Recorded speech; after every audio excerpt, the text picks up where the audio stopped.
আমরা আমরা হঠাৎ মানে ধনলটি যাওয়ার রাস্তায় হঠাৎ দেখলাম বরফ, এই যেগুলো সব বরফ। আমরা টু এক্সাইটেড, এটা পুরো শিশিরগুলো পুরো বরফ হয়ে গেছে।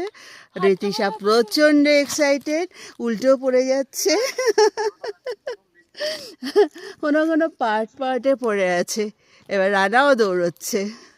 রানা এইখানটা দেয়, এইখানে প্রচুর বরফ।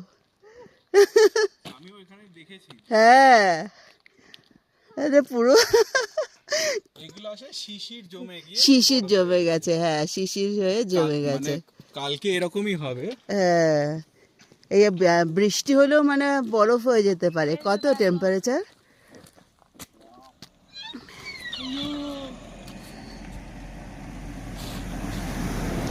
এই আচ্ছা, ওই দেখ গাছের পাতাগুলোও কিন্তু সাদা হয়ে রয়েছে, তার মানে ওইগুলোও বরফ হয়ে গেছে।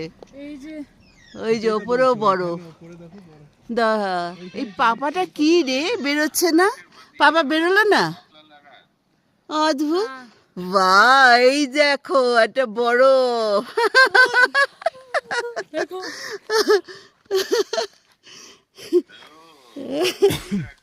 এই পিউ মনে আছে আমরা বাবা ঘুমিয়ে পড়েছে।